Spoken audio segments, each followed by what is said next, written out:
Terima kasih Tuhan, kami siapkan hati kami menjadi tanah yang subur untuk mendengarkan sabda-Mu. Berbicaralah Bapa, kami siap untuk mendengarnya. Hamba-Mu siap Tuhan, pakai mulut bibir lidah hamba-Mu, dan biarlah hati Tuhan mengalir deras, memberkati setiap kami. Dalam nama Yesus, segala hormat, pujian, kemuliaan bagi nama Tuhan.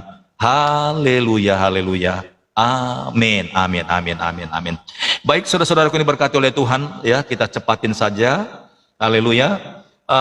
Sore hari ini Pastor Daud akan ambil dari Mazmur, kitab Mazmur 127 ya. Ini berhubungan dari pengajaran yang kemarin saudara ya. Mazmur 127. Haleluya. Praise the God. Haleluya. Mazmur 127 ayat 1 sampai 5 saja ya. Oke, saya mau tanya ini teman-teman semuanya. Siapa yang ikut kemarin waktu Pastor Daud live dan firman Tuhannya dari mana? Ada yang masih ingat nggak ya? Haleluya. Ya, hari ini Mazmur 127 ayat 1 sampai 5. Tapi kalau yang kemarin dari mana saudara? Ada yang ingat nggak ya? Ayo. Dari mana kemarin? Wow, yes, perumpamaan penabur, betul ya. Kalau tidak salah itu dari Matius ya, dari Matius. Haleluya, Matius pasal 13 kalau tidak salah ya. Perumpamaan seorang penabur, benar ya. Ya, Nurwinda bilang Matius, saya pendatang baru. Tidak apa-apa Yopi, salam sehat selalu ya. Ruth Saragi bilang Matius pasal 13, benar ya. Oke, sekarang Mazmur 127 saudara ya.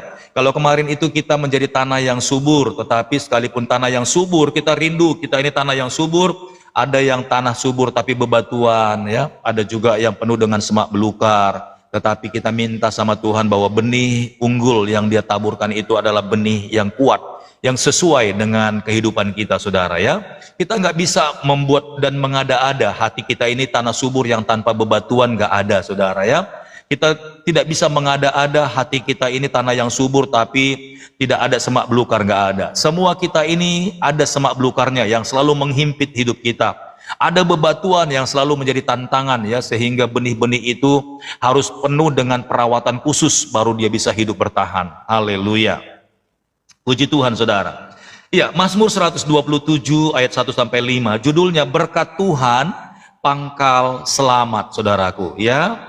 Apapun yang kita butuhkan saudara, kesehatankah, keuangankah, damai sejahterakah, dan segala sesuatunya saudara, itu adalah berkat Tuhan. Amin. Umur panjang pun berkat Tuhan saudara. Dan bisa melayani Tuhan, itu juga berkat Tuhan. Ada banyak orang-orang mencoba untuk melayani Tuhan, tapi nggak bisa saudara. Ya, nggak bisa saudara. Karena melayani Tuhan itu bukan sekedar nampang di mimbar. Melayani Tuhan itu bukan sekedar nampang menjadi penyanyi, tidak saudara. Tetapi ada hal-hal yang harus kita tanggung jawabi. Melayani Tuhan itu setia, setia saudaraku ya. Ada banyak tantangan, cobaan, tapi kita tetap setia, tidak jatuh dalam dosa. Kita tidak undur, kita tidak mengkhianati Tuhan, kita tidak membelakangi Tuhan saudara. Haleluya, itu yang melayani Tuhan. Makanya saya katakan melayani Tuhan itu pun berkat Tuhan juga. Jadi jangan anggap enteng dengan melayani Tuhan saudara ya. Nah saudaraku ini berkati oleh Tuhan, ada banyak orang-orang yang mengalami perjalanan iman, perjalanan rohani. Ketika Pastor Daud dulu pertama kali melayani saudara ya, satu kali Pastor Daud ini berpikir bahwa melayani Tuhan itu hanya memenuhi schedule ibadah gereja. Ternyata bukan saudara ya. Saya sudah merasa bangga kalau saya sudah bertugas atau memimpin puji-pujian. Siapa dulu dong, saya anak Tuhan, saya melayani Tuhan. Padahal itu hanya kegiatan saudara, bukan itu melayani Tuhan. Tapi melayani Tuhan itu Dia meminta kita melakukan sesuatu, kita harus lakukan saudara. Contoh begini saudara ya, siapa di antara saudara pernah dibangunkan Tuhan jam 2:30 pagi saudara? Ya, sebisa-bisanya saudara biasanya tidur jam-jam segitu itu nyenyak, tidur pulas saudara. Tapi untuk kali ini saudara jelas-jelas dibangunkan Tuhan, bangun nak, bangun gitu ya. Kamu harus doakan ini, kamu harus berdoa seperti ini. Nah, kita disuruh berdoa saudara. Nah, hal itu pernah saudara Pastor Daud alami ya. sebenarnya ini sesuatu yang wajar sebenarnya, sesuatu yang biasa semua hamba Tuhan mengalami hal ini. Tapi ini salah satu contoh yang bisa Pastor Daud sampaikan. Sebenarnya ada banyak lagi yang lain, ya. Ketika kita lagi enak-enaknya tidur, ya, lagi nyenyak-nyenyaknya, kita berpikir kita akan pulas sampai besok pagi. Ternyata jam tengah 3 pagi, masih jam 2 lewat, saudara. Barusan kita mungkin lagi ngorok itu, ya, lagi mau nyenyak-nyenyaknya, saudara. Dibangunkan sama Tuhan. Hei, bangun, bangun, bangun kamu, bangun. Sampai kita itu terkaget, saudara. Kita jelas-jelas mendengar Tuhan yang membangunkan kita. Lalu ketika kita bangun, tiba-tiba badan kita itu segar. Lalu Roh Kudus bilang, kamu berdoa, cepat kamu berdoa. Lalu kita ambil sikap duduk bersila, lalu kita berdoa. Saudaraku, itu salah satu contoh kecil bagaimana kita melayani Tuhan. Ya. Nah, ada banyak kita, saudara, mungkin ya sadar atau tidak sadar kita memang dibanguni Tuhan. Ya, Dor Mauli Sinaga bilang, saya jam 2 pastor. Iya, ada yang jam 2, ada yang tengah 3, ada yang jam 4 pagi, ya, sekalipun jam 4 pagi itu sudah jamnya bangun sebenarnya. Tapi ada orang yang dibangunkan Tuhan, disuruh berdoa. Haleluya. Bahkan ada lagi di ujian yang lainnya lagi, ya, Tuhan ngomong kamu hari ini nggak boleh makan, kamu harus berpuasa 3 hari, harus ikuti, saudara. Ya, padahal kita lagi enak-enaknya nih, lagi punya uang banyak, lagi masak makanan enak-enak, dan kemungkinan juga ada pesta yang harus kita hadir, saudara. Tapi Tuhan bilang kamu nggak boleh makan 3 hari ke depan. Itu yang melayani Tuhan, saudara. Ya. Melayani Tuhan itu nggak gampang, makanya tadi Pastor Daud bilang banyak orang yang nggak sanggup, saudaraku. Lalu mereka punya alasan, aku bukan talenta untuk melayani. Ada lagi orang yang diuji, saudara. Ini pun pengalaman juga Pastor Daud alami, saudara.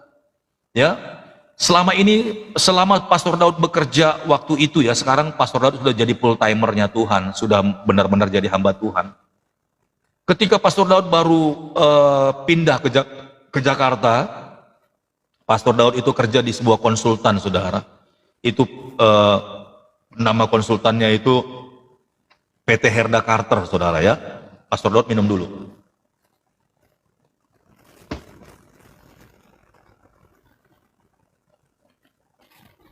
Nah, di PT Herda Carter ini dulu, saudara, di konsultan engineering, itu semuanya orang yang kerja di situ itu adalah sarjana sipil, saudara. Tapi anehnya saya waktu itu backgroundnya dari STM teknik mesin. Nah, setelah saya kerja di situ, ya, karena ada satu pribadi lah, ada seorang, dan itu adalah om saya sendiri. Akhirnya saya diterima kerja di situ, yang tidak mungkin sebenarnya dari jurusan teknik mesin kerja di kantor konsultan engineering yang bagian sipil, saudara. Kayak bertolak belakang. Tapi Tuhan izinkan saya kerja di situ, saudara. Yang tidak mungkin jadi mungkin. Jadi dari dulu itu sebenarnya saya sudah berjalan dengan iman, dan saya mengerjakan apa yang Tuhan mau. Nah, tapi kerjaan di situ itu gaji saya kecil, saudara, karena saya bukan seorang sarjana. Gaji saya kecil. Nah, bertahun-tahun, saudara, saya kerja di situ, gaji saya nggak naik-naik. Lalu diam-diam saya apply, saya bikin lamaran ke perusahaan-perusahaan konsultan lain. Karena saya sudah punya pengalaman, experience atau CV di situ, saya mencoba ngelamar, saudara. Ya, banyak lamaran saya lepas waktu itu lewat koran-koran dulu, ya. Saya baca koran ada lowongan kerja diterima. Saya coba, saudara, tapi nggak diterima-terima saya. Karena mungkin ya graduate-nya saya atau mungkin sekolah saya itu nggak sesuai dengan apa yang mereka cari. Saya hanya punya pengalaman, dan saya hanya punya yang namanya CV. Itu cuman yang saya andalkan, saudara. Selain itu, ya hanya Tuhan Yesus saja. Lalu, saudaraku, karena gaji nggak naik-naik, saya bilang sama Tuhan, tapi saya serius loh melayani Tuhan. Kemana-mana saya ikut, ya, saya rindu melayani Tuhan. Saya ikut ibadah dan nggak pernah bolos, saudara. Saya suka, bahkan doa malam saya ikut. Nah, lalu saudaraku, dalam beberapa hal ujian tadi, ya, yang Tuhan tuntut saya lakukan, saya kerjakan. Nah, satu kali, saudara, saya ikut lagi doa, ibadah rumah tangga, ibadah sel. Saya ikut, saudara. Nah, tetapi saya sudah masukin lamaran-lamaran saya di perusahaan-perusahaan yang saya lihat besar.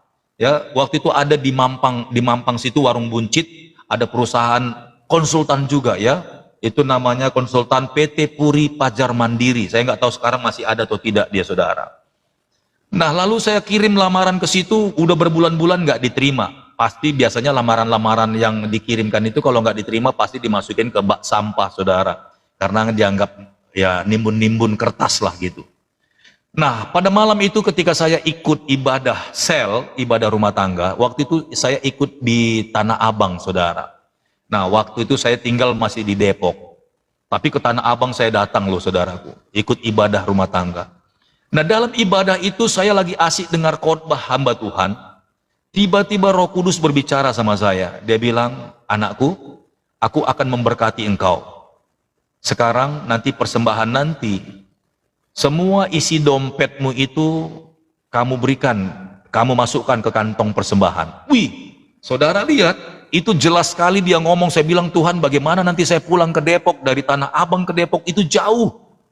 Ya, itu 2 kali naik metro mini, saudara. Pertama harus ke Pasar Minggu, dari Pasar Minggu baru masuk ke Depok. Nah, tapi jelas sekali itu Roh Kudus minta saya untuk membuktikan ketaatan saya. Roh Kudus menuntut saya untuk melakukan apa yang Tuhan minta. Saya nggak tahu itu ya. Terima kasih banyak Ibu Dorce. Lalu saudaraku, ketika saya mendengar Roh Kudus berbicara, saudara, di kuping saya, dia bilang, serahkan semua isi dompetmu itu, masukkan ke kantong persembahan. Lalu saya masukkan, saudara, dan begitu saya masukkan, badan saya keringat dingin, saudara. Tuhan, ini udah jam 10 malam habis ibadah. Apakah saya harus jalan kaki saya pulang ke Depok dari Tanah Abang, saudaraku? Kalau untuk 2 kali naik metro mini aja dari Tanah Abang ke Depok itu kurang lebih 2 jam, saudara. Ya, 2 jam karena ada ngantri-ngantrinya itu, ada ngetem-ngetemnya. Kalau dia nonstop itu bisa 1,5 jam.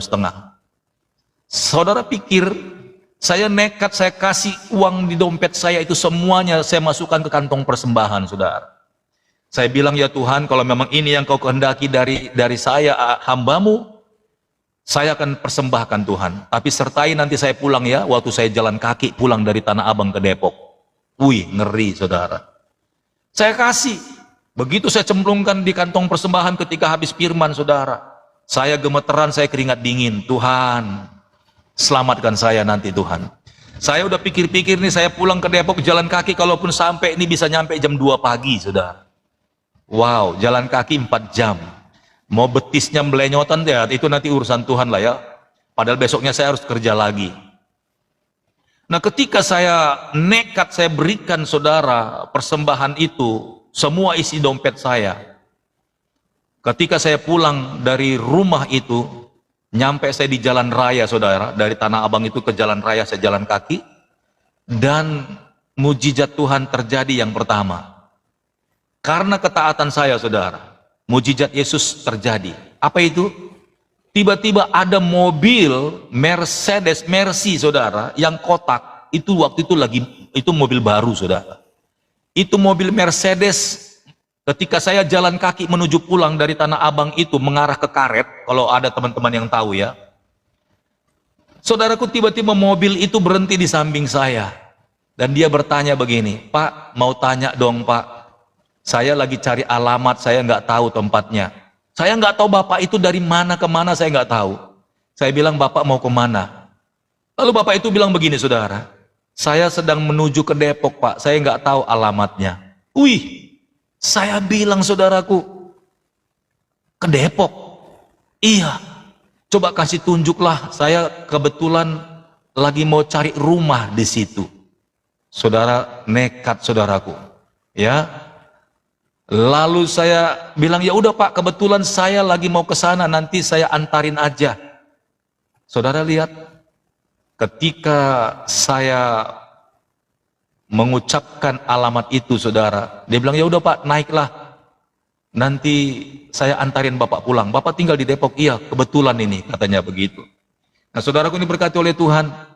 Sampai di Depok, saudara, saya antarkan ke alamat itu. Saya dari perumahan itu, padahal dari rumahnya tinggal nyebrang aja, melewati tembok perbatasan perumahan itu, sampai rumah saya, saudara. Saya nggak perlu jalan berjam-jam, saudaraku. Tuhan yang antar saya ke tempat dengan tepat waktu. Haleluya. Ini yang pertama, saudara. Dan kedua, tadi janji Tuhan bilang begini, kalau kamu mau persembahkan persembahan itu yang terbaik semua isi dompetmu, aku akan memberkati engkau. Saudara lihat, ketika besoknya saya kerja, saudaraku, ya, saya kerja, saya pinjam dulu saudaraku, karena waktu itu belum gajian, saya pinjam dari saudara saya uang, saya lalu pulang, saya pergi ke kantor besok paginya. Pas lagi saya ngantor, saudara, tiba-tiba ada yang telepon, yang ngangkat resepsionis. Dia bilang, Pak Daud, iya Mbak, ya, itu ruang kerja saya dengan resepsionis itu ada batasnya. Ada telepon Pak, katanya. Oh ya udah, sebentar ya, saya angkat. Lalu dia wait. Lalu saya angkat. Ternyata adik saya, saudara, adik sepupu saya yang ada di Depok. Lalu dia bilang, Bang, abang pernah kirim lamaran? Banyak, saya bilang. Wah, puji Tuhan Bang, ini kayaknya abang dipanggil. Wow, saudara lihat, akibat ketaatan saya, saudaraku, ya, akibat ketaatan yang saya lakukan di hadapan Tuhan, ternyata lamaran yang saya kirim di salah satu perusahaan yang saya lihat itu, yang setiap hari saya lewati itu, ternyata lamaran saya itu diangkat ke permukaan, saudara. Sekalipun saya nggak masuk akal, saya adalah dari seorang siswa yang cuman hanya lulusan STM mesin, saudaraku. Saya mencoba ngelamar di perusahaan yang khusus semuanya itu sarjana sipil semua, yang membuat jembatan, ya, jembatan irigasi jalan tol, saudara. Yang bukan dunia saya di situ, saya ngelamar di situ. Saudara lihat, gara-gara saya taat sama Tuhan, saya diterima kerja di perusahaan itu, saudara. Gaji saya itu 4 kali lipat lebih besar dari perusahaan yang pertama saya kerja. Kemudian saya izin, saya pamit, saya resign dari perusahaan yang pertama. Saya kerja di situ. Dan saya bekerja di situ, saudara, hidup saya mulai banyak berubah. Saya diberkati Tuhan. Saudara tahu, semakin saya diberkati Tuhan, disitulah Tuhan panggil saya lagi. Dan ini udah pernah saya saksikan, saudara, di live. Ketika saya sudah menikmati berkat-berkat Tuhan, setiap minggu ada langsam, ada lemburan, karena saya mengawasi proyek Pantai Mutiara, saudara. Reklamasi Pantai Mutiara yang ada di Pluit sana, itu saya yang mengerjakan. Real estate termahal pertama itu di sana, saudara. Saudara tahu, ketika saya sudah mulai menikmati banyak berkat Tuhan, ternyata Tuhan panggil saya. Tuhan bilang begini, anakku, sekarang aku tahu bahwa engkau setia. Sekarang kamu tinggalkan kantor ini, kamu keluar dari perusahaan ini, kamu harus sekolah Alkitab ke Surabaya. Dahsyat, saudaraku. Dan ternyata Tuhan sempat izinkan saya menikmati berkatnya, tapi mata saya, daging saya, tidak terikat dengan harta duniawi itu. Makanya saya bilang, saudaraku, banyak orang nggak sanggup melayani Tuhan. Banyak orang nggak kuat, saudaraku. Kalau kita mau dengar dengan Tuhan, kalau kita mau taat dengan Tuhan, kerap kali Dia tuntut kita harus mau melakukannya, saudara. Itu yang Pastor Daud kerjakan. Akhirnya, saudaraku, gajiku yang baik itu, yang setiap minggu ada langsam, ada lemburan, saudara. Bahkan gaji yang gede itu, saudaraku, sampai-sampai nggak kesentuh. Tapi Tuhan lihat jangan sampai saya itu terpaut dengan materialistis, saudara. Tuhan bilang, anakku, kamu pergilah, tinggalkan kantor ini dan kamu pergi ke Surabaya. Kamu harus resign. Saudara lihat, ketika saya dengar suara itu, bahkan ada banyak hamba Tuhan bernubuat, kamu harus jadi hamba Tuhan. Saya mencoba mengeraskan hati, saudara, saya tidak mau. Saya tahan seminggu, 2 minggu, sebulan, padahal pesan itu sudah lewat, saudara. Saya tahan, saya nggak mau keluar dari perusahaan itu karena saya tahu itu perusahaan bagus. Apa yang terjadi, saudara? Cintanya Tuhan terjadi sama saya. Ketika saya saat akan mengukur pasir yang akan dituangkan di pinggir pantai Pluit, Pantai Mutiara itu, saudara, saya harus mengejar tongkang ke tengah laut untuk diukur sebelum dilepaskan, sebelum ditumpahkan pasir yang di tongkang itu. Apa yang terjadi, saudara? Ketika biasanya saya lompat dari perahu kecil ke tongkang itu biasa saja buat saya untuk lompat dan saya langsung bisa naik ke tongkang itu. Tapi untuk kali ini, saudara, Ombak yang besar di angin barat itu membuat perahu kecil itu goyang-goyang. Dan saya mencoba lompat ke tongkang itu, saudaraku. Dan akhirnya saya jatuh ke dasar laut. Menurut orang-orang yang kerja di situ, saya itu nggak mungkin bisa selamat. Karena ombak yang di bawah laut itu begitu besarnya. Begitu jatuh ke dalam laut itu, ombak itu yang di dasar laut itu menarik saya ke tengah-tengah lautan sana. Karena begitu kencangnya, saudara. Mereka langsung rame-rame melepaskan seling-seling kapal itu. Lalu dia lepaskan kiri kanan, saudara. Banyak orang sudah tidak punya harapan. Pasti dia bilang, Pak Daud ini akan mati dan kemungkinan nggak akan ditemukan mayatnya. Saudara lihat apa yang terjadi. Ketika seling-seling itu dilepaskan, saudara, Tuhan masih menunggu saya, saudaraku. Kalau Tuhan belum izinkan saya meninggal, saudara, belum Tuhan izinkan saya menyelesaikan umur saya pasti hidup. Haleluya. Saudara, ketika seling itu ditebarkan, saudara, tiba-tiba tangan saya seperti bergerak menyentuh sebuah tali besi dan saya tarik dari bawah. Itu saya sudah nancap di pasir, saudara. Saya sudah nancap di pasir, mata saya penuh pasir, kuping saya penuh pasir, dompet saya hilang, HT itu alat komunikasi, handy talkie itu hilang juga, saudara. Baju saya semuanya sudah pasir, mata saya, mulut saya, hidung saya semuanya udah kesumpel sama pasir. Lalu saya pegang itu, saya ditarik, saudara. Saya naik ke permukaan itu, kemudian saya naik ke tongkang. Lalu mereka sirami saya dengan air laut itu, saudaraku, sampai pasir-pasir di kepala saya semuanya pada jatuh. Saya termenung di tongkang itu. Saya bilang, Tuhan, ampuni saya. Saya seperti mau lari dari panggilan-Mu. Karena saya melihat berkat-berkat-Mu begitu luar biasa. Tetapi kehendak-Mu lain, Tuhan. Hari ini, aku deklarasikan, aku akan mengikut perintah-Mu. Saudaraku lihat, lalu saya laporan ke kantor di darat, saudara. Semua mereka, semuanya itu terharu, saya masih bisa selamat. Lalu semua saya ceritakan di laporan harian, saudara. Besoknya saya bikin surat resign dan saya ajukan ke personalia saya. Padahal personalia saya di lapangan itu orang bule, saudara. Dia bilang, kamu gila? Apakah kamu gila? Kamu mau resign? Are you crazy? Sementara banyak insinyur-insinyur, sarjana-sarjana menginginkan pekerjaan seperti yang kau dapatkan ini. Kamu bukan seorang sarjana, tapi kamu bisa menempati posisi di sini. Kamu mau tinggalkan ini? Saya bilang sama bos saya itu,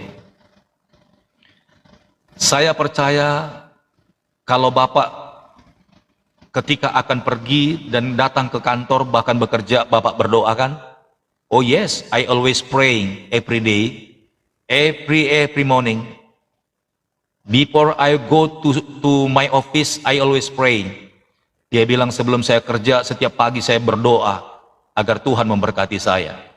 Dia bilang begitu. Lalu saya tanya, Mister, mana kita lebih diberkati? Kalau Mister berdoa saja diberkati Tuhan, tetapi saya sekarang datang kepadanya untuk melayani dia. Tuhan di atas segala Tuhan, Raja di atas segala Raja.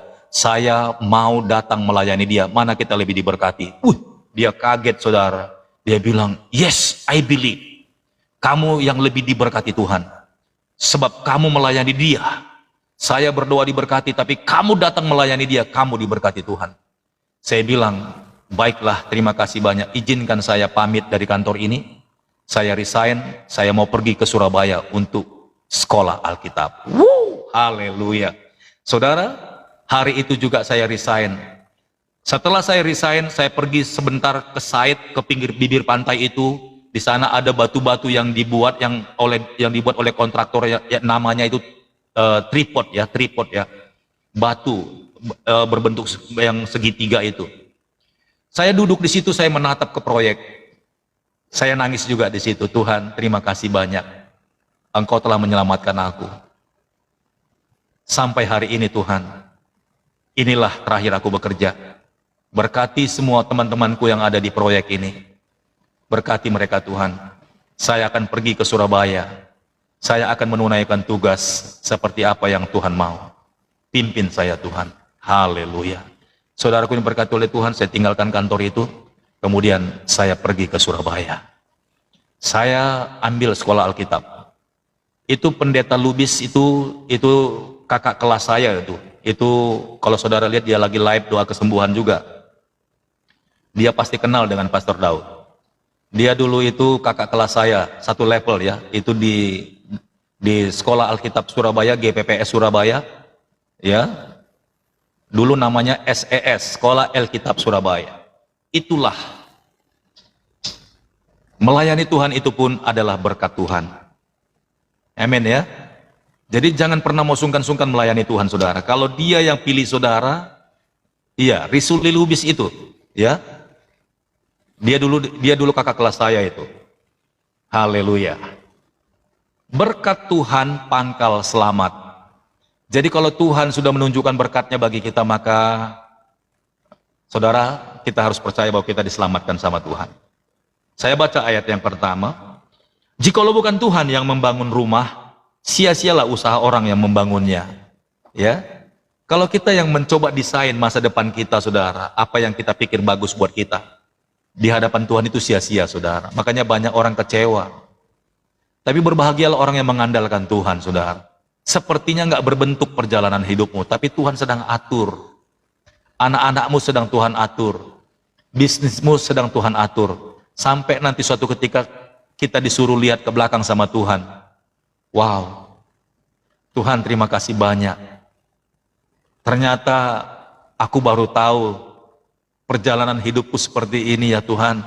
Kalau seandainya aku dulu ngelawan, kalau seandainya dari dulu aku memberontak kepadamu, mungkin aku tidak seperti ini.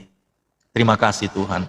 Banyak teman-temanku yang sebaya, mereka semuanya sudah nggak tahu, nggak jelas kemana. Rumah tangga mereka hancur-hancuran. Ada yang bahkan yang sudah lewat, sudah meninggal. Ada yang sudah hancur kena narkoba, judi, mabuk-mabukan. Ternyata ketika Tuhan pisahkan saya, saudaraku. Saya juga dari SES Pastor Daud tahun 86 selesai. Tahun 86 saya. 86 berarti lebih dulu ya berarti iya. Kesmeria ya. Saya waktu itu 96 ya, 10 tahun dulu kita ya. Iya, terima kasih banyak buat responnya ya, Kesmeria Pengaribuan. Iya, saya dari SES ya di Jalan Bromo. Nah, waktu itu kalau saya mau lanjut kesaksiannya, zaman-zaman 96 97 itu dulu gereja-gereja banyak dibakar. Pendeta-pendeta banyak yang meninggal waktu doa pagi, biston pagi ya. Wilayah dari Pulau Jawa yang di bagian sana, orang Madura itu ya, Madura dan segala-galanya itu yang ekstrim itu banyak ya, istilahnya menghancurkan gereja-gereja. Nah ketika itu saudara, Tuhan setelah saya nyampe di sekolah Alkitab itu, Tuhan suruh apa saudara, puasa 40 hari 40 malam, tidak boleh makan nasi saudara. Saya hanya bisa boleh minum teh manis boleh minum susu boleh. Tapi saya disuruh puasa tidak makan 40 hari 40 malam, itu saya kerjakan saudara. Panjang sekali ya ketaatan yang harus kita lakukan sama Tuhan. Ternyata ada rencana Tuhan loh. Nah waktu itu saudaraku, kami tidak tahu bahwa gereja GPPS Surabaya itu akan kena juga. Karena gereja-gereja lain sudah banyak yang dibakar saudara, di bumi hanguskan. Nah untuk yang terakhir itu gereja kami GPPS itu kena saudara. Nah rupanya Tuhan sudah persiapkan kami ya, khususnya Pastor Daud beserta dengan teman-teman saya waktu itu. Kami puasa 40 hari 40 malam. Setelah 1 hari sebelum kami menyelesaikan puasa itu saudaraku, tiba-tiba surat kaleng datang ke gereja kami. Dia bilang pada tanggal sekian, jam sekian, gereja ini akan kami bakar juga, akan di bumi hanguskan. Itu surat kaleng saudara. Semua siswa-siswa disuruh turun, yang perempuan, yang laki-laki, kami kan beda mes. Mereka sudah diungsikan di rumah-rumah jemaat semuanya. Yang laki-laki silakan cari, kalau ada saudara-saudaranya di Surabaya itu silakan pindah dulu untuk beberapa hari. Untuk menghindari hari itu di mana surat itu datang saudara. Saudara tahu ketika kami dibacakan surat itu, kami menjadi prajurit-prajurit Kristus, berdiri untuk gereja GPPS itu. Saya mengajak teman-teman saya sama orang-orang yang percaya dengan kuasa Tuhan. Ya, sekalipun ada banyak juga waktu itu siswa-siswa ya belum serius melayani Tuhan. Tapi saya melihat beberapa di antara mereka saya ajak naik ke lantai 4. Di sana itu banyak kasur-kasur ya disimpan. Lalu saya berdoa, kami nyembah, kami berbahasa roh, saudara. Waktu kami menyembah itu hari kami terakhir kami puasa. Kami sudah mengucap syukur sama Tuhan, badan kami itu udah kurus.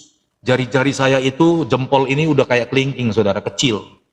Ya, celana saya itu kancingannya itu bukan yang pertama, tapi sudah di cantolan yang kedua, saudara. Di tempat ikat pinggang itu udah nyantol.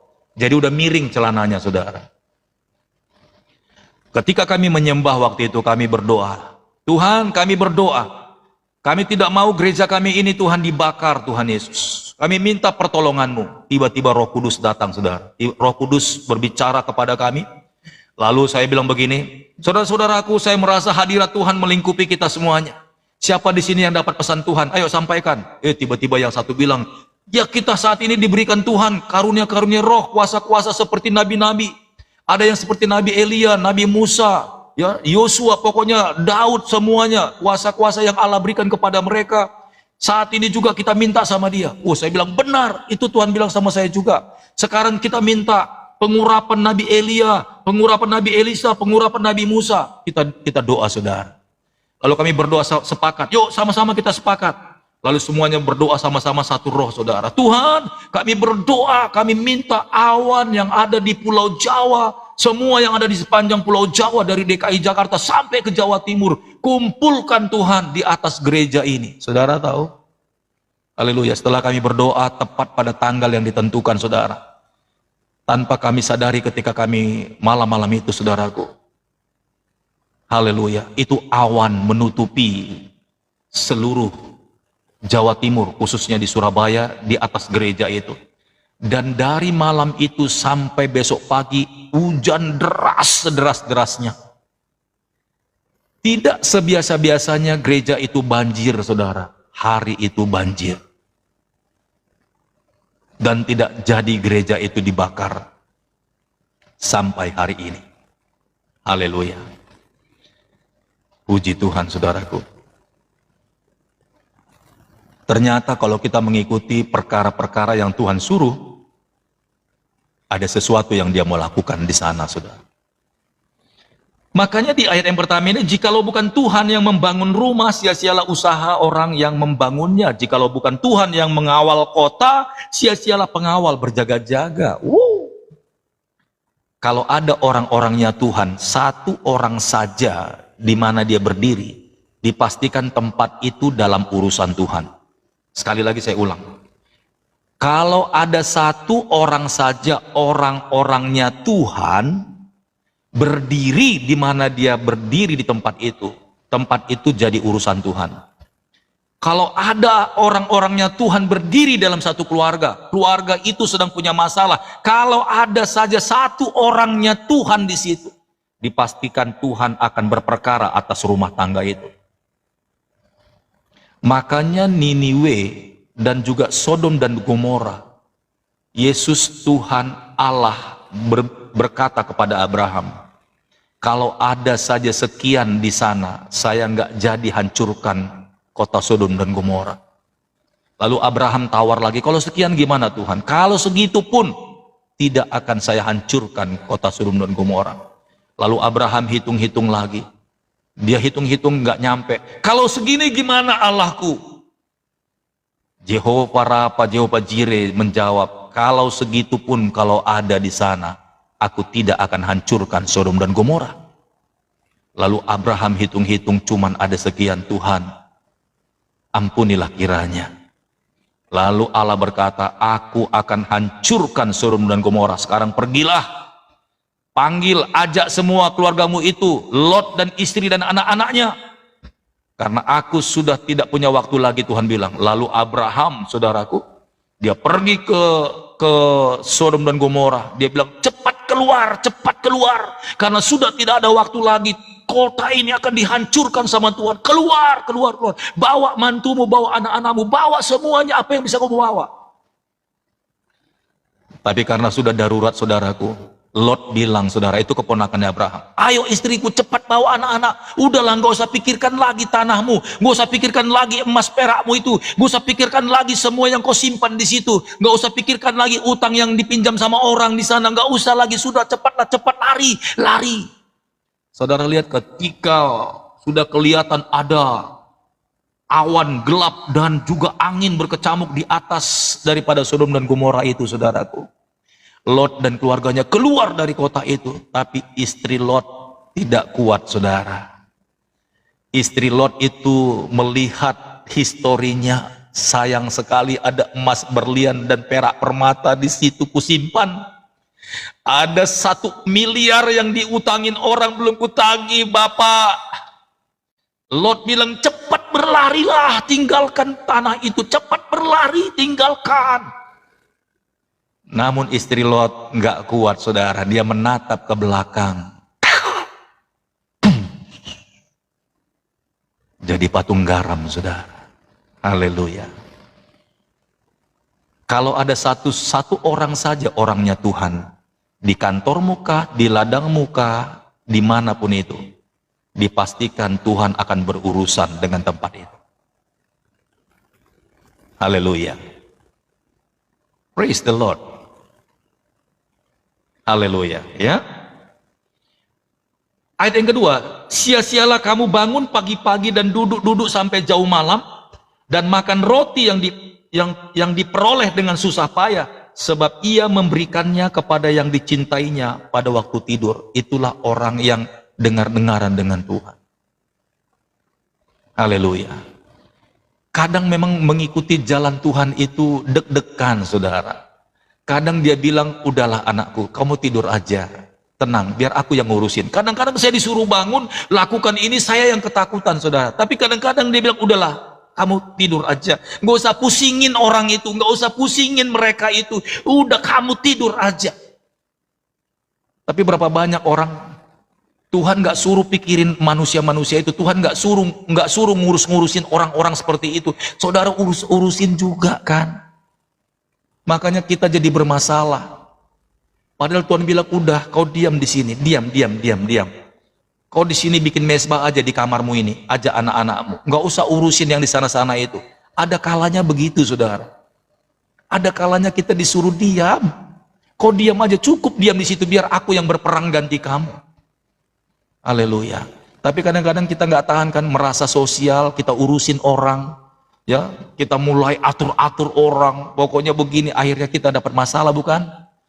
Dan Tuhan tahu menjaga anak-anaknya sehingga anak-anaknya tidak menghadapi masalah, saudara. Haleluya. Dalam dunia pekerjaan bisnismu pun, bukan karena saudara, ya, kita karena kekuatan kita, lalu kita pastikan kita jadi kaya. No way, saudara, kok nggak bisa. Karena Amsal bilang ada berkat-berkat itu, saudara. Dia seperti binatang, saudara.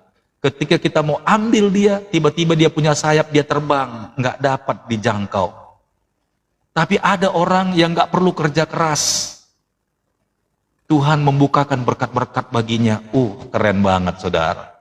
Ya, ini dimensi level yang lebih tinggi lagi. Memang pengajaran kemarin itu harus, ya, tekun itu harus.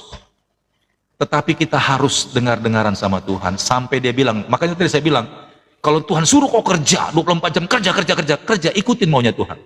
Tapi nanti kita dengar-dengaran lagi, tuh kasih tuh yang punyamu itu kasih gitu ya. Seperti yang di perahu Petrus misalnya, itu nyambung semua, saudara. Itu perjalanan iman. Petrus kalau nggak kasih semua ikan-ikan itu ke perahu lain, tenggelam kapalnya dia. Caranya Tuhan itu ajaib, saudara.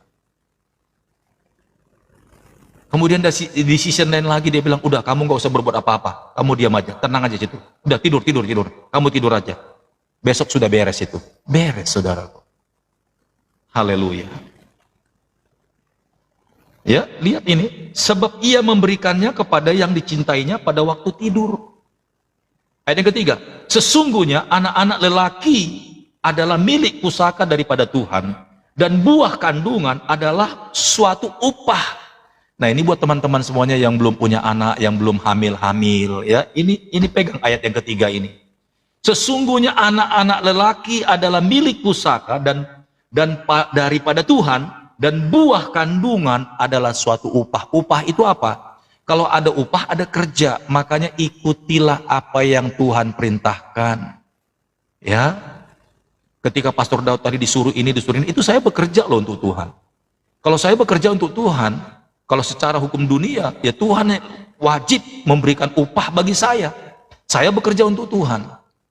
Hamba Tuhan, ya, orang yang melayani wajib mendapat upah. Itu Alkitabiah, saudara. Makanya saya percaya betul, saudaraku, apa yang Pastor Daud kerjakan untuk Tuhan, itu nggak akan pernah sia-sia. Haleluya. Makanya Yesus bilang begini ketika dia diuji sama iblis, bahwa manusia itu hidup bukan hanya dari roti saja, tetapi apa yang keluar dari mulut Allah. Apa yang keluar dari mulut Allah itu firman, perintahnya, kebenarannya, kekudusannya. Kalau kita berpikir kalau hanya roti saja yang membuat manusia itu hidup, kita nggak butuh Tuhan lagi, saudara. Tapi ketika kita merubah pola pikir kita, bahwa ketika kita beriman dengan firman Tuhan, kita harus yakin bahwa Tuhan sanggup memberi kita makan dan hidup. Haleluya. Makanya tadi waktu Pastor Daud jatuh ke dasar laut itu, saudara, orang-orang bilang pasti akan mati. Tapi Tuhan berfirman di dalam rohku, engkau tidak akan mati sampai rencanaku digenapi. Jadi itu yang saudara pegang, rencana Tuhan dalam hidupmu kalau belum tergenapi, sekalipun kau sedang sakit hari ini, bilang sama jiwamu, engkau tidak akan mati sampai rencana Tuhan tergenapi di dalam hidup saya. Iblis, roh maut nggak akan bisa rebut saudara kalau belum waktunya Tuhan ditentukan buat saudara. Manusia bilang, dokter bilang putus asa, angkat tangan saudara. Tapi Yesus turun tangan buat saudara. Wow, keren. Haleluya. Inilah berkat itu, saudaraku. Inilah berkat itu. Berkat Tuhan pangkal selamat. Amin. Ayat yang keempat, seperti anak-anak panah di tangan pahlawan, demikianlah anak-anak pada masa mudanya. Makanya dari sekarang ini, ya, yang anak-anak muda ini, yuk kita belajar dengar-dengaran dengan Tuhan. Karena Tuhan itu adalah pahlawan bagi kita. Kita ini anak panah di tangannya. Kemana dia mau lepaskan kita? Nurutlah sama dia. Jangan membangkang.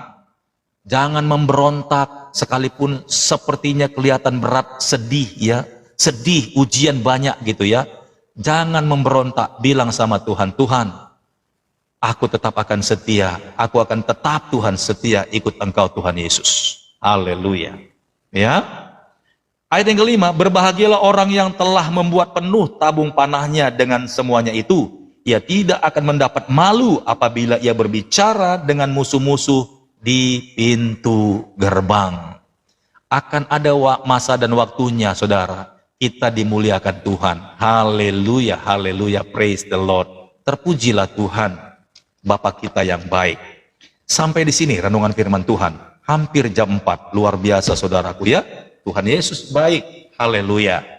Baik, saudara-saudaraku yang diberkati oleh Tuhan, kiranya firman Tuhan yang saudara dengarkan tadi memberkati saudara ya.